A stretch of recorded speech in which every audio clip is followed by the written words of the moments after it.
मैं जानता हूं कि घरेलू हिंसा कितना संगीन जुर्म है और इस संगीन जुर्म में मुजरिमों के साथ तो यही बर्ताव किया जाता है ना। लेकिन आप ये भी जानते होंगे कि इस संगीन आरोप का गलत इस्तेमाल भी किया जाता है। कई बार बदला लेने के लिए भी ये आरोप लगाया जा सकता है। इंस्पेक्टर साहब, आपको जो पूछना है पूछिए, मैं आपके साथ पूरा कोऑपरेट करूंगा। सर एक मिनट, वैसे इस पूछताछ का तो कोई फायदा होगा नहीं, क्योंकि मैं जो भी जवाब दूंगा आप उस पर यकीन करेंगे नहीं। तो एक काम करते हैं ना, सीधा मारने पीटने से शुरू करते हैं। मैं आपको कैसे? नहीं नहीं, आपको तकलीफ उठाने की जरूरत नहीं है। मल्हार, मल्हार, मल्हार। हाँ, क्या कर रहे हैं? मैंने कल्याणी को मारा है। मल्हार मत करो ये सब। लेकिन उसे मार गलती से पड़ी है। मैंने जानबूझ के उसको नहीं मारा। मेरे और मेरे घर वाले बेकसूर हैं। मल्हार, स्टॉप इट, गलती भी मुझसे। Stop it, stop it, stop it, stop it Malhar. What is this nonsense? नहीं सर, रहने दीजिए। इस संगीन जुर्म में मुजरिम के साथ यही किया जाता है ना। तो अगर सबको लगता है कि मैंने अपनी बीवी के साथ अत्याचार किया है तो मुझे ये सजा मिलनी चाहिए। मैं इसका हकदार। मल्हार, अरे मल्हार, क्यों? रुक जाओ मल्हार।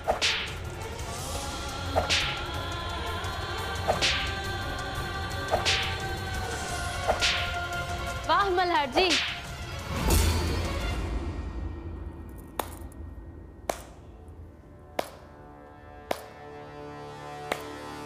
वाह, मतलब सही। हाँ, कमाल है, बहुत अच्छे, बहुत अच्छा नाटक किया है।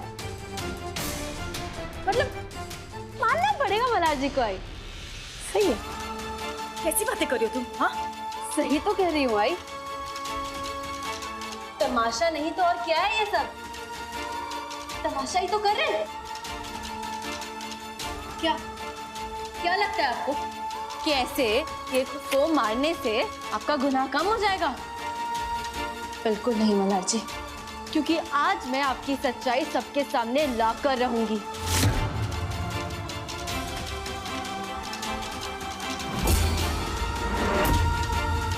आखिर सबको पता चलना चाहिए ना आपकी असलियत। ये देखिए, ये चोट मुझे मल्हार जी ने दी है। इन्होंने मारा है मुझे, और कोई गलती से नहीं हुआ ये। मल्हार जी ने जानबूझ के मुझे मारा है।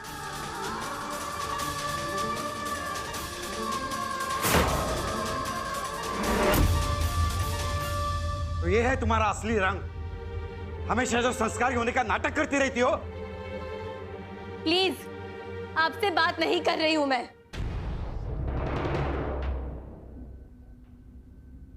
और इनकी सच्चाई जानने का हक तो आज सभी को है। मैं बताती हूँ आप सबको सच्चाई। दरअसल ये जो इंसान दिखाई दे रहा है ना आपको, ये एक निहायती सेल्फिश और डोमिनेटिंग किस्म का इंसान है। इनसे बिल्कुल बर्दाश्त ही नहीं होता है कि कोई चीज उस तरह ना हो जैसे कि ये चाहते थे। इनकी नजरों में मेरे लिए कोई प्यार, कोई इज्जत नहीं है। वो तो आज क्योंकि बात यहाँ तक पहुँच चुकी है, इसलिए मैंने सिर्फ एक ये चोट दिखाई है, वरना ऐसी कई चोटें हैं मल्हार जी की दी हुई जो वक्त के साथ भर चुकी हैं।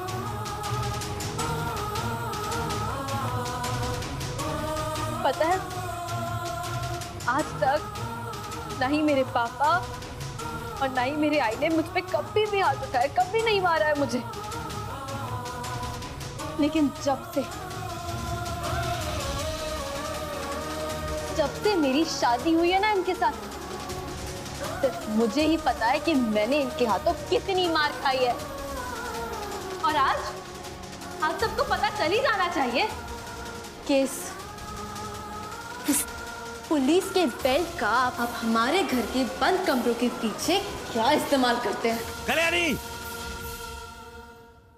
कल्याणी, ये क्या अनाप शनाप बके जा रही हो? देखो, मैं जानता हूं कि मल्हार को गुस्सा आता है, लेकिन वो इस तरीके का इंसान नहीं है जो कभी किसी औरत पे या अपनी पत्नी पर हाथ उठाए। कल्याणी, क्या पागलपन है ये? हाँ, चलो चलो। नहीं आई, मैं कहीं नहीं जाने वाली। इनकी सच्चाई आज सबके सामने मैं लाकर ही रहूंगी। आखिर पूरी दुनिया को पता चलना चाहिए ना कि ये इंसान जो पूरी दुनिया के सामने भगवान बनने का ढोंग करता है, असल जिंदगी में एक राक्षस है, राक्षस।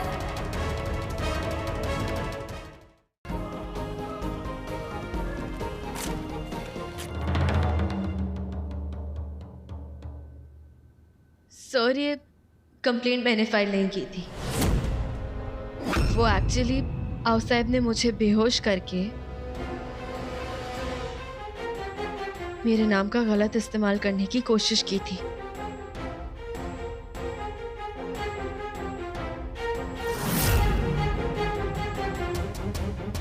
क्योंकि वो मेरा नाम इस्तेमाल करके मेरे घर वालों को सलाखों के पीछे डालना चाहती थी।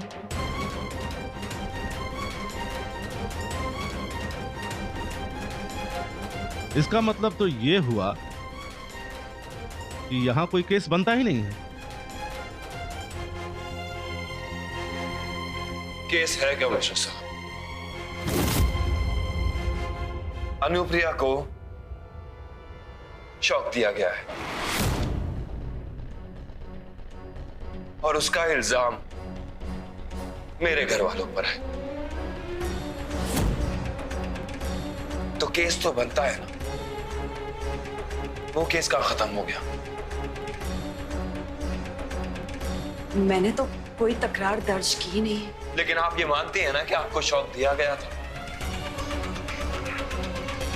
क्या आप ये कहना चाहते हैं कि आपको शॉक नहीं दिया गया था?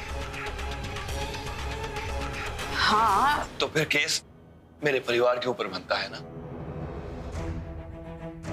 लेकिन मल्हार जी, जब आई खुद कह रही है कि उन्होंने कोई कंप्लेंट नहीं की है, वो कोई कंप्लेंट फाइल करना ही नहीं चाहती है, तो नहीं कल्याणी, मैं नहीं चाहता कि तुम्हारे घर वाले बाद में मेरे घर वालों को ये जाहिर करें कि तुम्हारी मेहरबानी से मेरे घर वाले जेल से छूटे।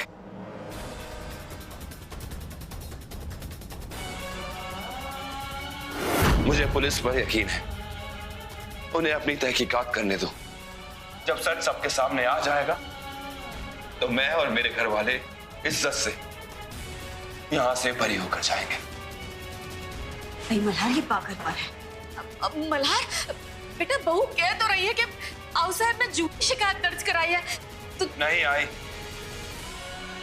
कल्याणी के कहने से नहीं।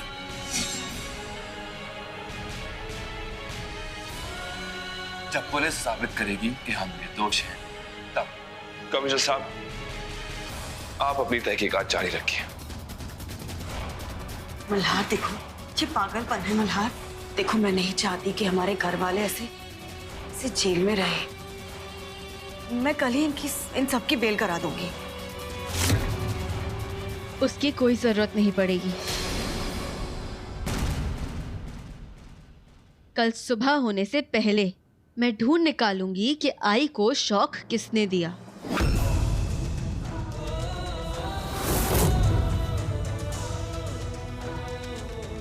और फिर मैं अपने घर वालों को पूरी इज्जत के साथ यहां से घर वापस लेके जाऊंगी।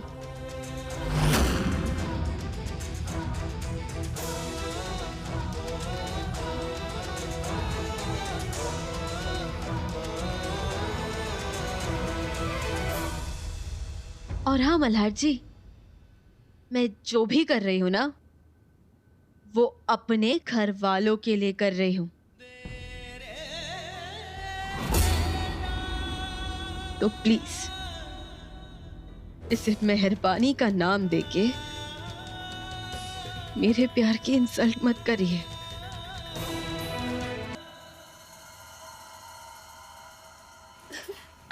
बस आई, क्या बात हुई आई? मल्हार जी ने ऐसा क्यों किया? क्या जरूरत थी उन्हें अंदर रह के महान बनने की? और उन्हें ऐसा लगता है ऐसा लगता है उन्हें कि उन्हें निर्दोष साबित करके मैं उनमें बेईमानी कर रही हूँ। ऐसा नहीं है कल्याणी, गुस्से में आदमी कुछ भी बोल देता है, पता है ना तुम्हें? मल्हार उसके परिवार वालों से कितना प्यार करता है, उन्हें ऐसे जेल में देखकर उसे बुरा लगा होगा, इसलिए बोल दिया। समझती हूँ मैं उनका दर्द है, इसीलिए तो कोशिश कर रही थी ना उन सभी को बाहर निकालने की, लेकिन क्या फायदा हुआ? गुस्सा तो ना मुझे जिस वक्त अवसर पे आ रहा है, ये सब उनकी वजह से हुआ है। हाँ हाँ कल्याणी, शांत हो जाओ और रोना बंद करो। देखो, ऐसे गुस्सा करके रोने से हल नहीं निकलने वाला। शांत हो जाओ, पापा सब ठीक करेंगे। मुझे कुछ समझ में नहीं आ रहा है। मुझे सिर्फ इतना पता है कि मुझे किसी भी हाल में कल सुबह से पहले ये पता लगाना होगा कि तुम्हारे साथ ये सब किसने किया। आई देखो, प्लीज तुम्हें कुछ तो याद होगा ना, एटलीस्ट इतना तो याद होगा कि वो कोई आदमी था या फिर औरत। नहीं कल्याणी, कुछ सोचने का देखने का वक्त ही नहीं मिला। अचानक से पता नहीं वो वायर कहाँ से आ गई और झटका लग गया, और फिर उसके बाद तो होश ही नहीं थे ना। बस बोलने तो ये नहीं किया।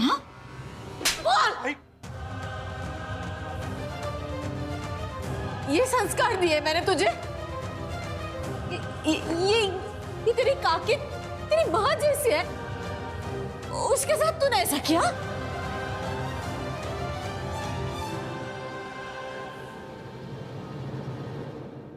अहीर, मुझे जवाब चाहिए,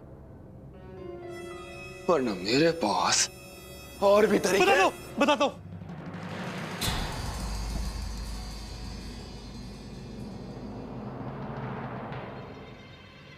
बताता हूँ। मैंने माई को शॉक दिया क्योंकि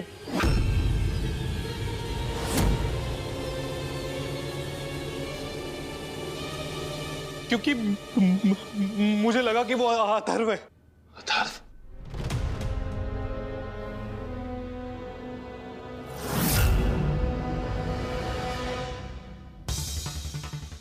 अथर्व ने बहुत बुरा किया सौरा के साथ, तो मुझे बिल्कुल भी अच्छा नहीं लगा। मैं उसे सबक सिखाना चाहता था, इसलिए जब वो ऑटो से भागा तो मैं भी उसके पीछे नंगी तार लेके गया, और उसी टाइम पता नहीं कहां से अचानक से माई वहां पे आ गई। अंधेरे में अथर्व की जगह माई को शॉक दिया मेरे को।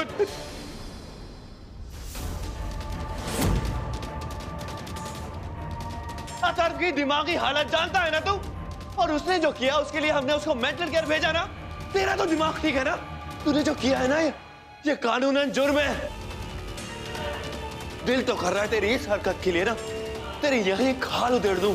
मल्हार, बस हो गया मल्हार, और वैसे भी मुझे कोई कंप्लेन नहीं करनी है। कंप्लेन तो होगी, जो इसने किया है ना उसके लिए ये बच नहीं सकता।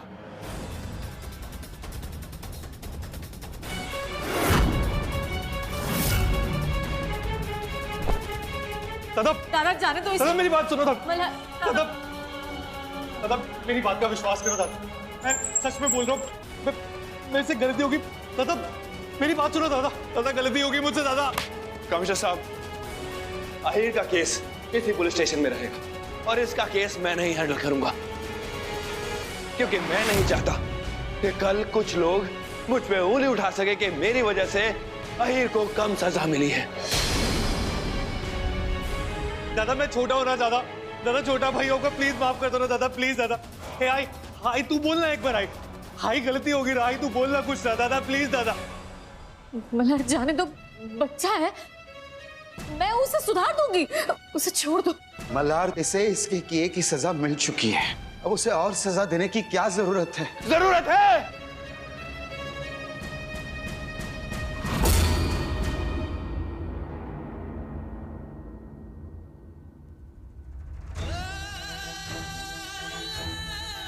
अहीर ने जो भी किया उसके लिए मैं आप दोनों से माफी मांगता हूँ। प्लीज हो सके तो मुझे और मेरे परिवार को माफ कर दीजिए। मल्हार जी, आप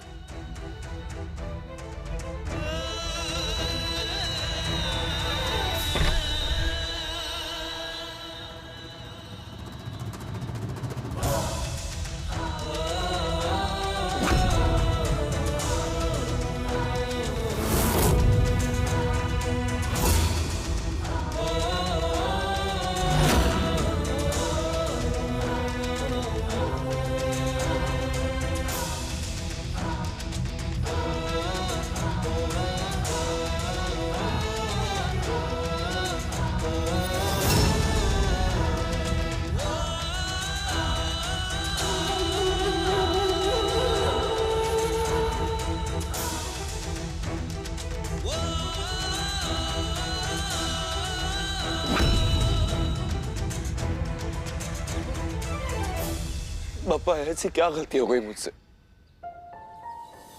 अगर सजा ही देनी थी तो कुछ और दे देते। आप तो जानते हैं ना कि मेरी नजरों में इस वर्दी की, इस कानून की कितनी इज्जत है।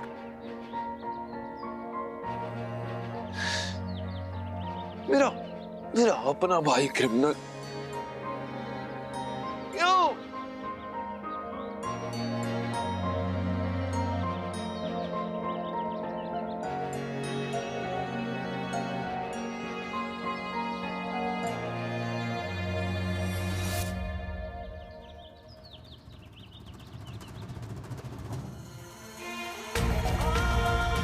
कल्याणी,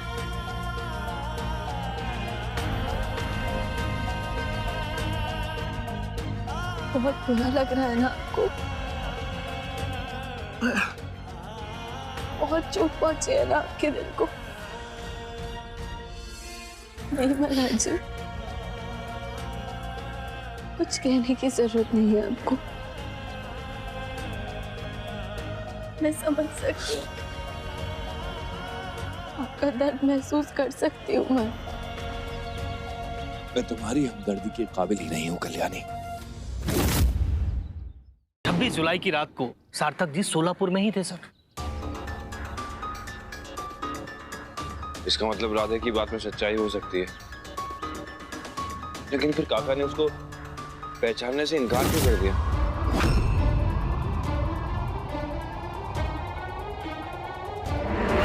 पता लगाओ कि सार्थक काका सोलापुर में क्या कर रहे थे, कब तक थे वहां पे और कब वापस आए। Okay sir. जैसी कोई खबर मिले मुझे बताओ।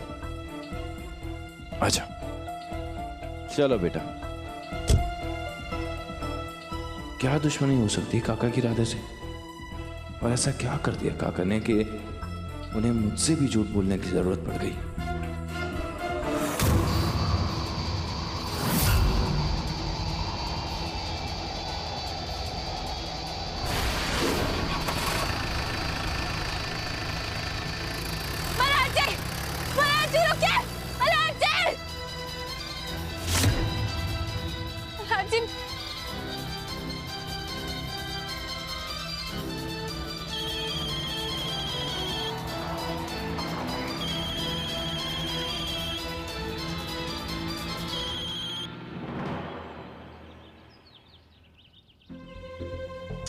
मल्हार जी भी ना हमेशा जब मुझे कोई अर्जेंट बात करनी होती है ना, तभी मेरा फोन काटते हैं।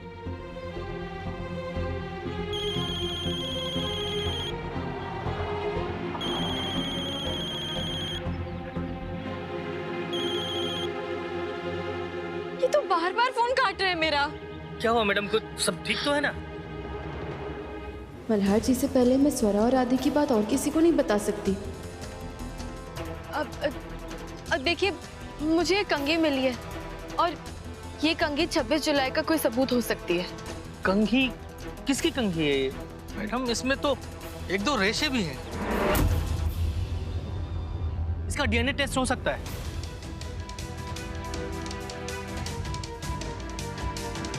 राधे का काका की जान से खतरा होना, कहीं ये बात राधे और स्वरा की शादी से जुड़ी हुई तो नहीं है?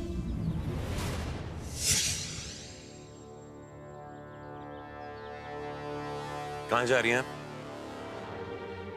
मेरे बेल के 14 दिन पूरे हो चुके हैं। मैं खुद को पुलिस के हवाले करने जा रही हूँ। कहीं जाने की जरूरत नहीं है। सुना आपने? कुछ नहीं किया है आपने। मैं मानती हूँ कि राधे का खून मेरे हाथों हुआ है और ये बोझ अपने दिल पर रखकर मैं नहीं जी सकती। इस जुर्म की सजा मुझे मिलनी ही चाहिए। छोड़ दीजिए मेरा हाथ, जाने दीजिए मुझे। कहीं नहीं जाएंगी आप। सार्थक जी मेरी बात तो मानिए आप, छोड़िए। खबरदार जो एक कदम भी आगे बढ़ाया तो बस। अनुप्रिया, अरे ये क्या करने जा रही हो तुम? तुमने सुना नहीं कैसेट में राधे ने क्या कहा? उसकी जान को सार्थक से खतरा है। फिर तुम कैसे दोषी हुई? क्यों अपने आप को सजा दे रही हो? मतलब क्या है आपके कहने का? एक तो किसी अरे गरे के बयान को मानकर हम थोड़ी ना अपने भाई को मुजरिम करार दे दे। और दूसरी बात, अभी तक ये साबित नहीं हुआ है कि उस गाड़ी में जो कंकाल मिला था वो राधे का ही था। और हमें से कोई भी जानता तक नहीं कौन है कौन है राधे।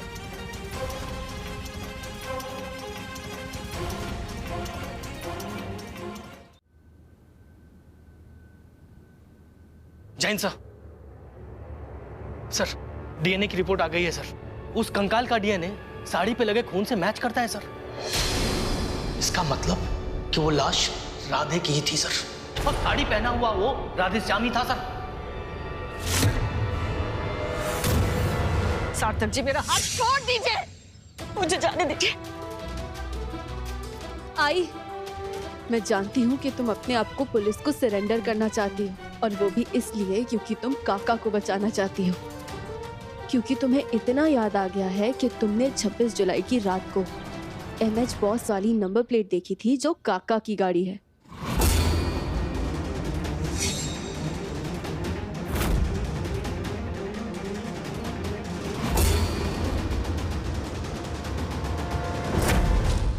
सर हमने वो गैरेज वाले राजू को पकड़ लिया सर। उसी ने MH बॉस वाली नंबर प्लेट भी बनाई थी सर। किसकी गाड़ी थी वो, और वो नंबर प्लेट किसके लिए बनवाई है? सर वो सार्थक राणे जी की गाड़ी थी।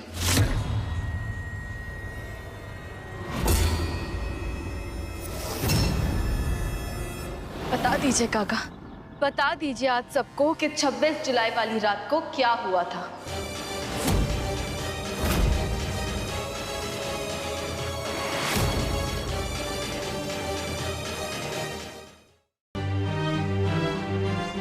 हमने बस सार्थक को बचाने के लिए इस राज को राज ही रखना उचित समझा। हम चारों के अलावा और कोई इस बात के बारे में नहीं जानता था। मैं जानना चाहता हूँ कि उसके बाद क्या हुआ। मल्हार, मैं बहुत डर गया था।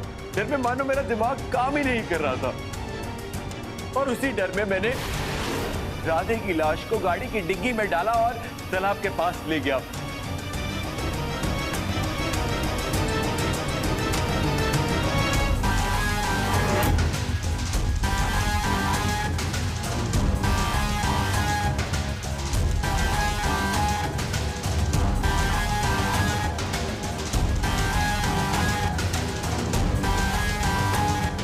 यही सच है मल्हार, मैंने मारा है राधे को।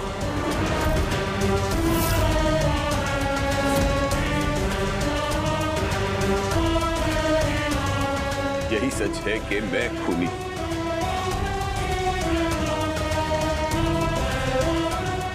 गिरफ्तार कर लो मुझे।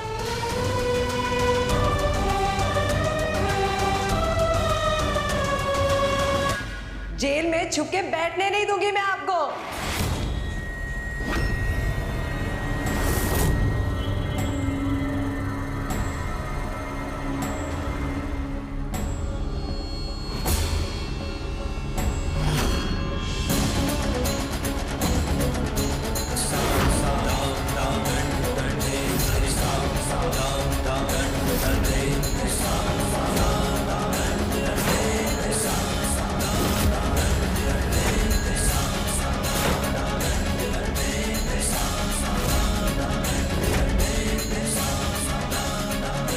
मेरी शाम की मौत का बदला अब मैं लूंगी। मुझसे मेरे शाम को छीना है ना आपने, हमारे प्यार का खून किया है आपने। इसकी सजा मैं आपको देके रहूंगी सार्थक राणे।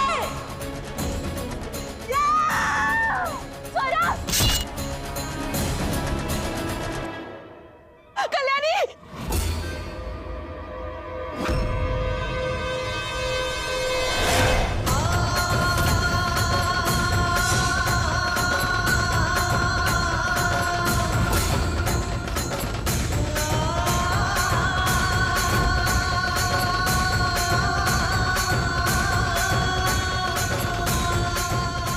मल्हार,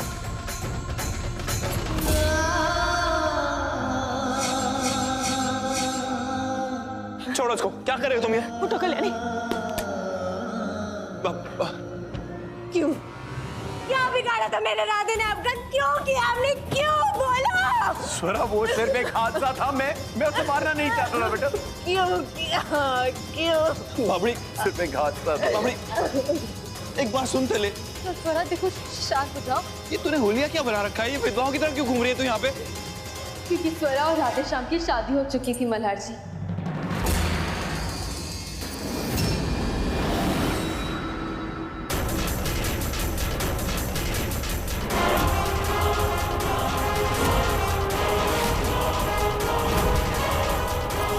स्वरा और राधे श्याम की शादी हो चुकी थी। मैंने खुद इन दोनों की शादी की तस्वीर देखी है।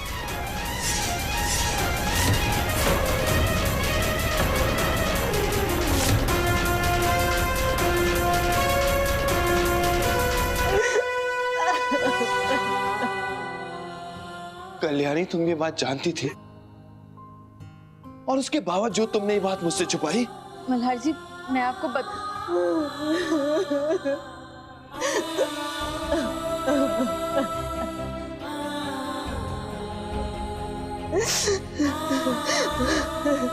स्वरा, तेरी राधे के साथ शादी हो गई, बताया क्यों नहीं हमें?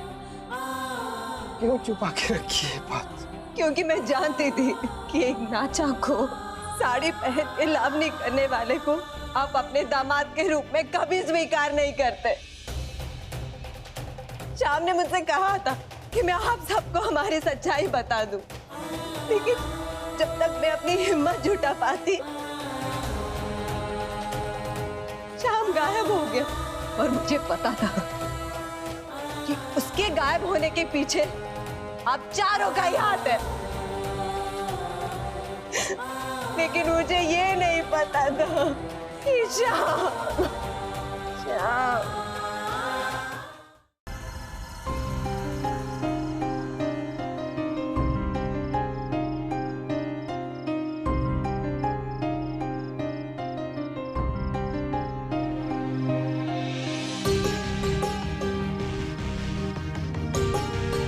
सर, सॉरी सर, माफ कीजिएगा सर, आपका फोन बंद बता रहा था सर, इसलिए यहाँ आ गया सर।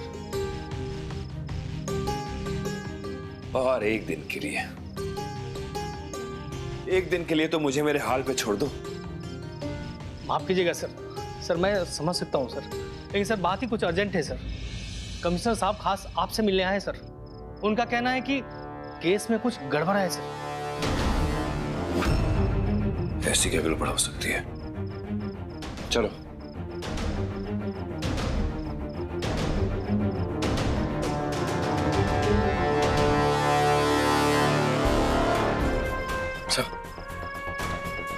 मल्हार जी, मुझे पता था कि आप मुझसे बात नहीं करना चाहते हैं, इसलिए मैंने इन्हें अंदर भेजा आपको बाहर बुलाने के लिए। मल्हार जी, एक्चुअली राधे की मौत उस वक्त नहीं हुई थी जब उसका काका की गाड़ी से एक्सीडेंट हुआ था। उसकी मौत एक्चुअली 3 घंटे बाद हुई थी, वो भी दम घुटने की वजह से।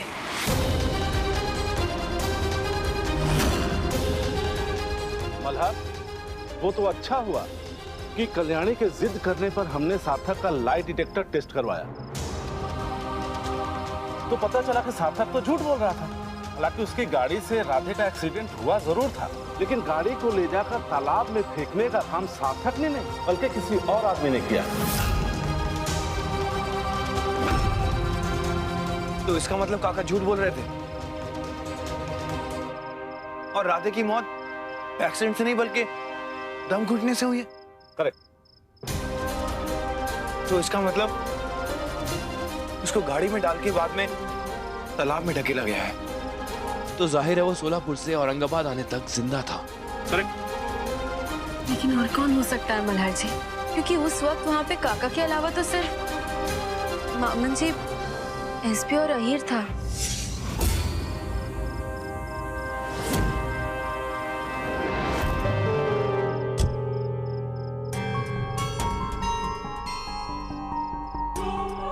भाई सुन, अपना ये औरंगाबाद ना थोड़ी सी दूर है। गांव से पहले यही एक तालाब है, अपन गाड़ी को इस तालाब में धकेल देते हैं।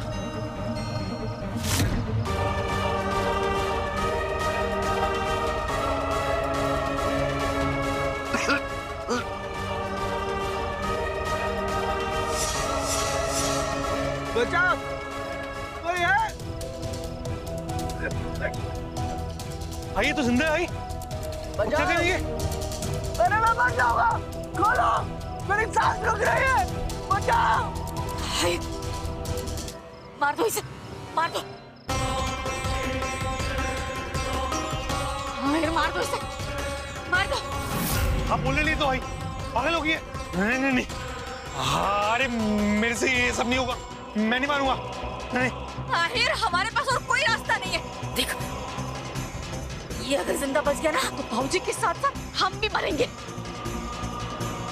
तो हमें तो यही लग रहा था ना ये मर चुका है, लेकिन अब ये जान चुका है कि हम इसकी लाश को ठिकाने लगाने जा रहे थे। अगर इसने पुलिस के सामने कुछ भी बोल दिया ना तो भाऊजी के साथ साथ हम भी मर जाएंगे। और कोई रास्ता नहीं है, मार दे इसे। बचाओ, पुलिस बचाओ।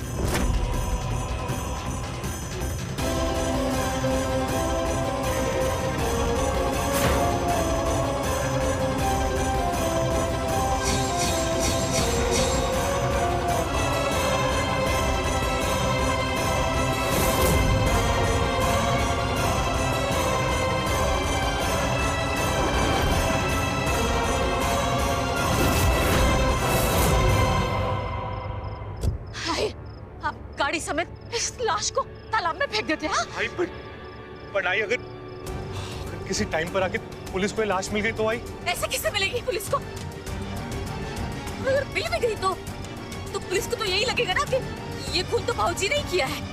देख, तेरे और मेरे सिवाय ये राज कोई नहीं जानता है कि ये जिंदा था। और बाप जी को भी मत बताना, और भाऊजी को यही लगने देना कि ये खून उनके हाथों ही हुआ है। चल चल चल।